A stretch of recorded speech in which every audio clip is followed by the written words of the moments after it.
నమస్తే. Welcome to I dream. నేను మీ విజిత. చాలామంది బిజినెస్ చేయాలనే ఆలోచనలో ఉంటారు. కానీ బిజినెస్ చేయడానికి సంబంధించిన ఇన్వెస్ట్‌మెంట్ చేయలేక ఆగిపోతూ ఉంటారు. అలా ఉన్నవాళ్ళు జీరో ఇన్వెస్ట్‌మెంట్‌తో ఏదైనా బిజినెస్ చేస్తే ఎలా ఉంటుంది అనే ఒక ఆలోచన కోసం ఎవరైనా సలహా ఇస్తే బావుండు అని చెప్పి కూడా ఎదురు చూసేవాళ్ళుంటారు. అలాంటి సలహా ఎవరో ఇస్తే ఎలా ఉంటుంది? అలాంటి సలహా ఇచ్చే పర్సన్ కూడా ఒక మంచి గుర్తింపు ఉండి, ఆ మాటలు మనకు యూజ్ అయ్యే పర్సన్ అయితే బావుంటుంది. అటువంటి పర్సన్ ఇప్పుడు ప్రస్తుతం నాతో పాటు ఉన్నారు. మోటివేషనల్ స్పీకర్, బిజినెస్ కోచ్, ఒక మంచి మెంటర్ వేణు కళ్యాణ్ గారు. ఇప్పుడు సార్‌తో మాట్లాడి ఈ డీటెయిల్స్ అన్నీ తెలుసుకుందాం. నమస్తే సార్. నమస్కారం. సార్, టాపిక్ వినేసారు ఆల్రెడీ. హ్మ్. ఏంటంటే చాలా మంది బిజినెస్ చేయాలి, ఇది చేయాలి, అది చేయాలి అనుకుంటారు. కానీ వాళ్ళకొచ్చే జీతాలు వాళ్ళ నిత్య అవసరాలకే సరిపోవు. కరెక్ట్. నేను ఇంకెలా బిజినెస్ చేస్తాను, ఎలా ఇన్వెస్ట్ చేస్తాను అనే ఆలోచనలో ఆగిపోతూ ఉంటారు సార్. హ్మ్. అలాంటి వాళ్ళకి జీరో ఇన్వెస్ట్‌మెంట్‌తో ఏదైనా బిజినెస్ చేసుకునే అవకాశం ఉందంటారా? 100% ఉందండి. హ్మ్. యాక్చువల్‌గా మంత్లీ మినిమమ్ లక్షల రూపాయలు సంపాదించుకోవచ్చు. అది కూడా జస్ట్ 2-3 డీల్స్ క్లోజ్ చేసి. ఓకే. అండ్ ఇది ఏదైతే ఇప్పుడు నేను బిజినెస్ చెప్పబోతున్నానో చాలా ఫ్లెక్సిబుల్ షెడ్యూల్‌లో చేసుకోవచ్చు. అంటే హ్మ్. కొన్ని రోజులు ఫ్రీ ఉండొచ్చు, కొన్ని రోజులు బిజీ కూడా ఉండొచ్చనమాట. ఓకే. అండ్ ఇది నెవర్ ఎండింగ్ బిజినెస్. హ్మ్. అండ్ ఇండియాలో ప్రస్తుతానికి ఇది ఫాస్టెస్ట్ గ్రోయింగ్ బిజినెస్ అదే రియల్ ఎస్టేట్ అనమాట. ఓకే. సో, రియల్ ఎస్టేట్‌లో కూడా ఏంటి అంటే జీరో ఇన్వెస్ట్‌మెంట్‌తోని ఎవరు చేయొచ్చంటే రియల్ ఎస్టేట్ ఏజెంట్ అంటారు. హ్మ్. కొన్ని సందర్భాల్లో బ్రోకర్ అంటారు. ఓకే. కొన్ని సందర్భాల్లో కన్సల్టెంట్ అంటారు. కొంతమందైతే అడ్వైజర్ అంటారు. కొంతమంది రియల్టర్ గూడా అంటారు. అంటే డిఫరెంట్ డిఫరెంట్ నేమ్స్ అనేటివి ఉన్నాయన్నమాట. హ్మ్. ఓకే. సో, ఈ రియల్ ఎస్టేట్ బిజినెస్ అనేది ఏదైతే ఉంటుందో, ఇన్వెస్ట్‌మెంట్ ఏమైనా ఉంటుందనంటే జస్ట్ ఒక ఆఫీస్ ఉంటే పాసిబుల్ ఉంటే చేసుకోవచ్చు. లేదంటే ఓకే. గూడా ఆఫీస్ లేకుండా గూడా నడుస్తుంది. జస్ట్ ఫోన్ ఉంటే చాలు. ఎందుకంటే ఫోన్ ద్వారా కస్టమర్స్‌కి అప్రోచ్ అయ్యి డీల్ క్లోజ్ చేసుకోవచ్చు. హ్మ్. మినిమమ్ స్టాఫ్ పెట్టుకోవచ్చు. లేదంటే లేకున్నా గూడా నడుస్తుంటుంది. అంటే ఓకే. డాక్యుమెంటేషన్ కోసం లేదంటే టెలికాలర్స్ అట్లా. అండ్ ఇది జీరో ఇన్వెస్ట్‌మెంట్‌తోని గూడా కంప్లీట్‌గా చేసుకోవచ్చు. బేస్డ్ ఆన్ ఇందులో గూడా మళ్ళా డిఫరెంట్ డిఫరెంట్ మోడల్స్ ఉంటాయన్నమాట. హ్మ్. 2021 ప్రకారం గూగుల్‌లో ఎక్కువ సెర్చ్ చేసిన ఏదైనా కీవర్డ్ ఉందంటే how to become successful real estate agent అనమాట.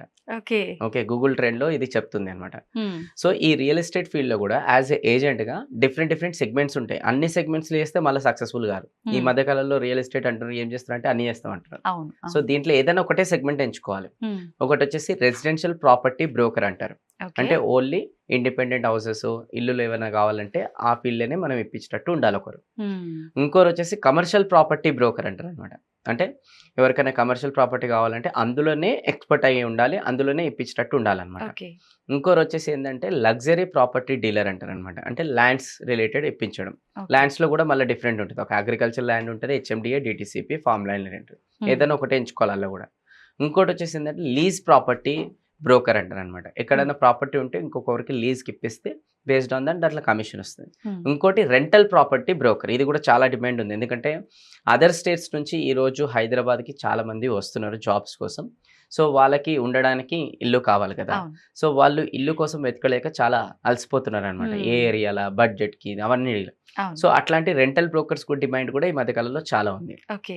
సో, ఇళ్ళకేని ఇప్పుడు డిస్కస్ చేసిన దాంట్లకేని ఏదో ఒకటి వాళ్ళు సెలెక్ట్ చేసుకోవాలి. ఓకే. సెలెక్ట్ చేసుకున్న తర్వాత దాంట్లో మళ్ళా వీళ్ళేం జేయాలనంటే నెట్వర్కింగ్ అనేది ఎక్కువ బిల్డ్ చేసుకోవాలి. ఎందుకంటే హ్మ్. కూర్చునే దగ్గర కస్టమర్స్ రారు కదా! అవును. నెట్వర్క్ ఎక్కువ బిల్డ్ చేసుకోవాలి. ఓకే. అండ్ అలానే వీళ్ళేం జేయాలనంటే అన్ని సోషల్ మీడియా ప్లాట్‌ఫార్మ్స్‌లో వీళ్ళున్నారని కూడా తెలియజేసుకోవాలనమాట. హ్మ్. ఇంకోటి గూడా ఏంటంటే ఇప్పుడు ఇన్ని గనం చెప్పినాం గదా! అవును సార్. అందులోకేని గూడా ఎవరైతే ఆల్రెడీ మార్కెట్‌లో మనకు ఆపర్చునిటీ ఇచ్చే కంపెనీస్ కొన్ని ఉంటాయన్నమాట. హ్మ్. సో, వాళ్ళ దగ్గర ల్యాండ్ బ్యాంకింగ్ ఉంటది. కానీ సేల్ చేసేవాళ్ళు ఎవరు ఉండరు. So, okay. ఆ కంపెనీస్ దగ్గరికెళ్ళి సార్ నేను మీ కంపెనీలో టై అప్ అయ్యి నేను సేల్ చేసుకుంటా అని చెప్పేస్తే వాళ్ళు గూడా అట్లా ఆపర్చునిటీ గూడా ఇస్తారు. హ్మ్. ఎందుకంటే హ్మ్. స్టార్టింగ్‌లో మన దగ్గర డబ్బు ఉండదు గదా! అవును. కొంతమంది దగ్గర ల్యాండ్ ఉంటది, ప్లాట్స్ ఉంటాయి.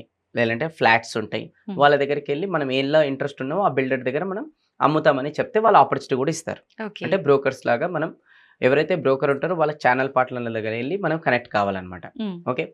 అండ్ దాని తర్వాత కనెక్ట్ అయ్యి ఆ ఏరియాలో ఉన్న రీసెర్చ్ మొత్తం గూడా మనం చేయాలి. అంటే ఆ ఏరియాలో ఎంప్లాయబిలిటీ ఏమున్నాయి? కంపెనీస్ ఏమొస్తున్నాయి? దాని హ్మ్. తర్వాత ఇంకా డెవలప్‌మెంట్ ఎట్లుంటుంది? అవన్నీ గూడా రీసెర్చ్ అనేది జేయాలి మనం.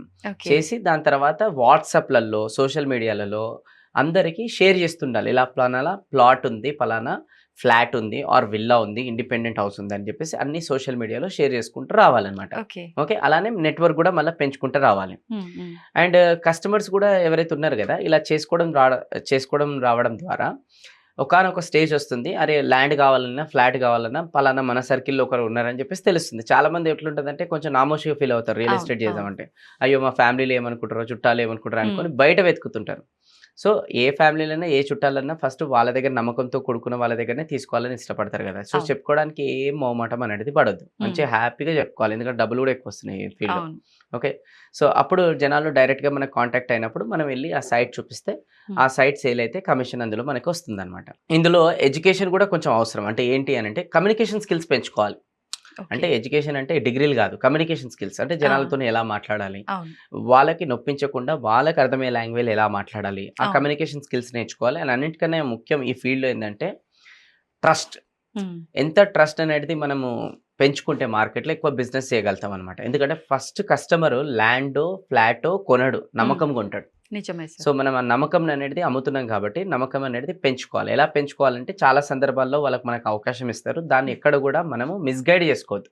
ఓకే. పలానా 10:00కి కలుస్తామంటే 10:00కే వెళ్ళాలి. హ్మ్. లేదనంటే పలానా డబ్బులు ఇంత ఇస్తున్నామనంటే ఆ డబ్బుల తగ్గట్టు జస్టిఫికేషన్ చేయాలి. ఇట్లాంటివి చాలా ఉంటాయన్నమాట. ఓకే. ఎందుకంటే కస్టమర్స్ కూడా ఈ మధ్య కాలంలో ఎట్లున్నారంటే అట్లాంటి బ్రోకర్స్‌ని ఆహ్, చూస్తున్నారు. అవును. ఎవరైతే వీళ్ళకి అప్రిసియేషన్ చేసేటట్టు ఇప్పించేటట్టే. అంటే అవును. కమిషన్ పైన ఆధారపడి ఉంటే కాదు. హ్మ్. ఇందులో రియల్ ఎస్టేట్ లాగా ఒక్కసారి ఏజెంట్ లాగా డిసైడ్ అయినంక ఎంతసేపు అమ్మాలి, అమ్మాలని ఫోకస్ చేయొద్దు. కస్టమర్ హ్మ్. ఒక ప్రాబ్లమ్ సాల్వ్ చేయాలని ఫోకస్ చేయాలి. నాకు ఓకే. డబ్బులు రావాలి, రావాలని ఫోకస్ చేయొద్దు. కస్టమర్‌కి వాల్యూ యాడ్ చేయాలని ఫోకస్ చేయాలి. హ్మ్. ఎక్కువ కస్టమర్‌ని కన్విన్స్ చేయడం పైన ఫోకస్ చేయొద్దు. కస్టమర్‌తోని కనెక్ట్ కావడం పైన ఫోకస్ చేయాలి. ఎక్కువ మాట్లాడడం పైన ఫోకస్ చేయొద్దు. కస్టమర్‌ని ఎక్కువ వినడం పైన ఫోకస్ చేయాలి. ఓకే. అండ్ ఎక్కువ మన ప్రాఫిట్ గురించి ఫోకస్ చేయొద్దు. కస్టమర్ యొక్క ప్రాఫిట్ గురించి ఫోకస్ చేయాలి. అప్పుడే ఓహ్! ఫీల్డ్‌లో మనం ఎక్కువ సేల్స్ చేయగలుగుతాం. జనరల్‌గా ఇప్పుడంతా రివర్స్ ఉన్నారు సార్ దీనికి. అందుకోసం సేల్స్ అవుతలేవు. ఇవి చాలా ముఖ్యం అనమాట. ఈ ఆ! ఫీల్డ్‌లో ఒక్కసారి ఎంటర్ అయినంక, డిసైడ్ అయినంక. ఓకే. ఓకే. అండ్ ఇదొక క్విక్ స్టార్ట్ బిజినెస్ అనమాట. హ్మ్. అంటే వేరే అంటే చాలా టైం పడతది. ప్లేసు, ఆఫీసు, అవును. టీమ్ ఇది ఏం లేదు. హ్మ్. జస్ట్ వీళ్ళకి అమ్మాలని ఒక తపన ఉంటే, వీళ్ళ హ్మ్. దగ్గర ఆల్రెడీ చుట్టాలు, ఫ్రెండ్ సర్కిల్ కాంటాక్ట్స్ ఉంటాయి కాబట్టి, అట్లాంటిది ఏదైనా ల్యాండో, ఫ్లాటో ఎక్కడైనా ప్రాజెక్ట్ డిసైడ్ అయ్యి ఓకే. ఇమ్మీడియేట్‌గా అమ్మడం ఈ రోజు నుంచే స్టార్ట్ చేసుకోవచ్చు. అమ్మాలని తపన ఉండాలి జెన్యూన్‌గా అంతే. అవును. హ్మ్. అండ్ ఇది లో ఇనిషియల్ ఇన్వెస్ట్‌మెంట్ అనమాట. అంటే హ్మ్. ఎక్కువ డబ్బులు మనం ఇన్వెస్ట్‌మెంట్ చేయాల్సిన అవసరం లేదు. ఆఫీసు, చిన్న చిన్న ఖర్చులు, ట్రావెలింగ్ చూసుకుంటే చాలు. అది కూడా కొన్ని సార్లు కొన్ని కంపెనీస్ ఇప్పుడు అవి కూడా ఇస్తున్నాయన్నమాట. అవును. ఆఫీస్ కూడా ఇస్తున్నాయి, క్యాబిన్ ఇస్తున్నాయి. దాని తర్వాత క్యాబ్ వెళ్లి రావడానికి ఇస్తున్నాయి, భోజనం ఖర్చులు ఇస్తున్నాయి, అన్నీ ఇస్తున్నాయి. అవును. ఖాళీలెళ్లి చేయాలనే తపన ఉండాలి అంతే. హ్మ్. అండ్ ఇందులో కాంపిటీషన్ కూడా ఉంది. కానీ ఆ అవును. కాంపిటీషన్‌లో వీళ్ళు సర్వైవ్ కావాలంటే ఎప్పటికప్పుడు ఇందులో అప్‌డేట్ కావాలి. ఇక ఎర్నింగ్ ఎట్లుంటదని చాలామంది అనొచ్చు. హ్మ్. స్కై ఈస్ ద లిమిట్ అంటది. అంటే ఎంత సంపాదించుకోవాలంటే అంత సంపాదించుకోవచ్చనమాట. నీకుండే తపనని బట్టి ఉంటది. ఉంటుంది. హ్మ్. ఇది మనకు అంటారు చాలా మంది ఫీల్డ్‌లో వచ్చేస్తున్నారు. మనకి రేపు కస్టమర్ దొరుకుతారా? దొరకరా? అంటే హ్మ్. మనుషులు పుట్టినంత కాలం మనకి ఇలా ఆపర్చునిటీ ఉంటది. హ్మ్. భూమి ఉన్నంత కాలం ఆపర్చునిటీ ఉంటది. భూమి ఎప్పుడు ఓకే. అయిపోదు. అవును. మనుషులు పుట్టడం ఆగిపోరు. ఆగిపోదు. సో, ఇలా ఎప్పటికి ఆపర్చునిటీ అనేది మనకుంటదనమాట. హ్మ్. సరే పోనీ ఇప్పుడు ఒక డిస్ట్రిక్ట్ ఎంచుకో. డిస్ట్రిక్ట్‌లో ఫుల్ అయిపోతే వేరే డిస్ట్రిక్ట్స్‌ని కూడా టార్గెట్ చేసుకోవచ్చు. డిస్ట్రిక్ట్స్ ఫుల్ అయిపోతే స్టేట్స్ మొత్తం హ్మ్. ఇండియాలో మొత్తం టార్గెట్ చేసుకోవచ్చు. Out of okay. India NRIs వచ్చి ఇన్వెస్ట్‌మెంట్ చేస్తున్నారు మన దగ్గర ఈరోజు ఇండియాలో. హ్మ్. ఎస్పెషల్లీ మన తెలంగాణలో. ఇప్పుడు రాబోయే టైంలో ఆంధ్రాలో కూడా ఇన్వెస్ట్‌మెంట్ స్టార్ట్ అయితది. ఎందుకంటే ఓకే. మంచి చంద్రబాబు నాయుడు గారు గవర్నమెంట్‌లోకి వచ్చారు కాబట్టి అమరావతి చాలా స్కోప్ ఉంది ఇప్పుడు హ్మ్. డెవలప్ హ్మ్. అవ్వడానికి. సో, ఆయన విజన్ కూడా తీసుకున్నాడనమాట. అమరావతిని ఓకే. తొందరగా డెవలప్ చేయాలి. డెవలప్ వితిన్ చేయాలి. 2½ ఇయర్స్‌లో డెవలప్ చేయాలనుకున్నారు. ఓకే. టాపిక్ వచ్చింది కాబట్టి దాని రిలేటెడ్ కూడా చెప్తా. ఆ! సార్. చాలామంది ఆంధ్ర సైడ్ ఇప్పుడు ఇన్వెస్ట్‌మెంట్ చేయడానికి కొంతమంది ఆహ్, ఆలోచిస్తున్నారు. ఆలోచిస్తున్నారు. సో, 2014లో అమరావతి ఎస్టాబ్లిష్ చేయాలని చంద్రబాబు నాయుడు గారు డిసైడ్ చేసుకున్నారు. హ్మ్. అయితే అప్పుడు ఎస్టిమేషన్ ఏసిర్రనమాట. 2024 వరకు అమరావతి కంప్లీట్ చేయాలి. Okay. And minimum 50,000 crores budget అయితుందని ఎస్టిమేషన్ ఏసారు. హ్మ్. అట్లా దాని ప్రకారం చంద్రబాబు నాయుడు గారు ఏం చేశారంటే ల్యాండ్ అక్వైర్ చేయాలి కదా! రైతులకు ఒక స్పీచ్ ఇచ్చారనమాట. ఓకే. గవర్నమెంట్‌కి నమ్మి మీరు నాకు ల్యాండ్ ఇస్తే మీకు నెలకి సంవత్సరానికి ఇంత ఇన్‌కమ్ ఇస్తాము. అట్లనే మీకు అమరావతి ఏదైతే మనం ప్లేస్ బిల్డ్ చేస్తామో అందులో కూడా మీకు కొంచెం ఆపర్చునిటీ ఇస్తామనమాట. అంటే హ్మ్. ల్యాండ్ ఇస్తామని చెప్పారనమాట. ఓకే. కమర్షియల్‌ది, రెసిడెన్షియల్‌ది ఇట్లా. హ్మ్. అట్లని రైతులు కూడా ఇచ్చేసిర్రు ల్యాండ్. అంతా బాగానే ఉంది. కన్‌స్ట్రక్షన్ స్టార్ట్ అయింది. మోడీ హ్మ్. గారొచ్చి శంకుస్థాపన కూడా చేశారు. కొంచెం కొంచెం వర్క్ స్టార్ట్ అవుతుందని అంటేనే 2019లో ఆటోమేటిక్‌గా జరగాలని జరిగింది. అంటే అవును. చంద్రబాబు నాయుడు గారు ఓడిపోయారు. జగన్ వచ్చిన తర్వాత ఏం చేశారాయన, అమరావతి ఇప్పుడు డెవలప్ మనం చేయట్లేదు. ఇంకా మనం మల్టిపుల్ ఎస్టాబ్లిష్ చేద్దాము. హ్మ్. ఎందుకంటే అమరావతిని డెవలప్ చేస్తే చంద్రబాబు నాయుడు గారికి పేరొస్తదని. అవును. సో, ఇదొద్దు అని చెప్పేసి ఆయన హోల్డ్ చేసేసిండు ఆ హ్మ్. ప్రాజెక్ట్‌ని మొత్తం. So, okay. దీనివల్ల ఆ మార్కెట్ మొత్తం డౌన్ డౌన్ అయిపోయింది. అయిపోయింది. మళ్ళా ఇప్పుడు బ్యాక్ కథల ట్విస్ట్ ఏంది, చంద్రబాబు నాయుడు గారు వచ్చేసారు. వచ్చేసి రాగానే ఇమ్మీడియట్ గా అమరావతి మనం చేయబోతున్నాము, విత్ ఇన్ 2.5 hours 2.5 years లో చేయబోతున్నాము అని అన్నారు, డిక్లేర్ చేసింది అనమాట. కాకపోతే ఇందులో ట్విస్ట్ ఉంది మళ్ళీ. ఏంటి సార్ అది? ఏంటంటే అప్పుడు 2014లో అమరావతి 2024 వరకు అయిపోతుందని చెప్పేసి చాలా బ్యాంక్స్ నుంచి లోన్స్ కూడా తీసుకున్నారు, రైతులకి ల్యాండ్ కూడా తీసుకున్నారు. ఓకే. అండ్ దాని తర్వాత కొన్ని 10,000 కోట్ల పైన ఖర్చు అనేది అయ్యింది. Okay, and okay. Estimation budget 50,000 crores. ఓ. కానీ అప్పుడు అది, కానీ ఇప్పుడు ఎక్కువ స్టీల్ అవుతుంది. ధర, ఇసుక ధర, సిమెంట్ ధర, అన్ని ధరలు పెరిగిపోయినాయి కదా. అవును, అవును. ఇప్పుడు మళ్ళీ ఎస్టిమేషన్ వేస్తే 1,00,000 కోట్ల ఎస్టిమేషన్ వచ్చింది, ఓ, డబుల్. డబుల్. సో అయినా కూడా చంద్రబాబు నాయుడు గారికి ఒక కాన్ఫిడెన్స్ ఉందన్నమాట, ఈ ప్రాజెక్ట్ అయిపోతుందని. ఎందుకు అయిపోతుంది అంటే రీసెంట్గా మన బీజేపీ గవర్నమెంట్ మళ్ళా ఫామ్ కావడానికి కారణం, వన్ ఆఫ్ ద రీజన్ మన ఆంధ్రప్రదేశ్ నుంచి చంద్రబాబు నాయుడు గారు. ఎందుకు అనంటే అక్కడ సపోర్ట్ చేసిండు కాబట్టి ఆయన ఫామ్లోకి వచ్చారు. సో సపోర్ట్ చేసినప్పుడు సపరేట్ బడ్జెట్ అనేది కేటాయించాలి ఇప్పుడు నెక్స్ట్ అవును, బడ్జెట్లో, అవును. ఏది అమరావతి ఫామ్ కావడానికి. సో చంద్రబాబు నాయుడు కాన్ఫిడెన్స్ ఉంది, మన ఎవరు మోడీ గారు కూడా డబ్బులు ఇస్తాడని ఇప్పుడు. ఓకే. ఇంకోటి ఇప్పుడు డెవలప్మెంట్ అవుతుంది కాబట్టి వేరే దగ్గర నుంచి కూడా ఫండింగ్స్ ఉన్నాయి. సో ఎటువై 2.5 yearsలో చంద్రబాబు నాయుడు గారు చాలా పెద్ద విజన్ తీసుకొని అమరావతిని బిల్డ్ చేస్తున్నారు కాబట్టి excellent, one of the best city అవుతుంది మన ఎంటైర్ ఇండియాలో, ఎంటైర్ వరల్డ్లో కూడా అనొచ్చు. ఓకే. ఓకే, అందుకోసం అక్కడ ధరలు అనేది చాలా పెరిగిపోతున్నాయి, రియల్ ఎస్టేట్ స్కోప్ కూడా ఎక్కువ ఉంది. అక్కడ కూడా ఆంధ్ర సైడ్ కూడా రియల్ ఎస్టేట్ ఎవరైనా కెరియర్ లాగా తీసుకోవాలనుకుంటే 100% చేయొచ్చు అని ఇదంతా స్టోరీ చెప్తున్నాను. Okay, okay. అంటే అనుకుంటారు కదా మా దగ్గర అవునవును. ఏంటి అని, స్కోప్ ఉంది అనమాట. సో ఇందులో చాలా ఇంపార్టెంట్ ఏంటంటే టైం వాల్యూ ఆఫ్ మనీ అనమాట. ఒక గవర్నమెంట్ ఎంప్లాయీ ఎవరైతే ఉంటారో 12 సంవత్సరాల వరకు ఇంటర్మీడియట్ చదువుతారు, 3 సంవత్సరాలు డిగ్రీ అవుతారు, అంటే టోటల్ 12 + 3 15 సంవత్సరాలు ఎడ్యుకేషన్కి ఇస్తారు. అవును. అండ్ ఇన్వెస్ట్మెంట్ నర్సరీ నుంచి ఎడ్యుకేషన్ అయిపోయే వరకు 15 lakhs rupees యావరేజ్ చేస్తాం మనము. ఓకే. అండ్ వారంకి ఒక 48 గంటలు పనిచేస్తారు, అండ్ నెలకు సంపాదిస్తారు 60,000. ఒక ఇంజనీర్ వచ్చేసి 12 సంవత్సరాలు ఇంటర్మీడియట్కి, 4 సంవత్సరాలు ఇంజనీర్కి, అండ్ దాని తర్వాత టోటల్ 16 సంవత్సరాలు ఇస్తారు. ఇన్వెస్ట్మెంట్ 20 లక్షల రూపాయలు అవుతుంది ఎడ్యుకేషన్కి, అండ్ వారంకి 60 గంటలు పనిచేస్తారు, నెలకు 1,00,000 రూపాయలు సంపాదిస్తారు.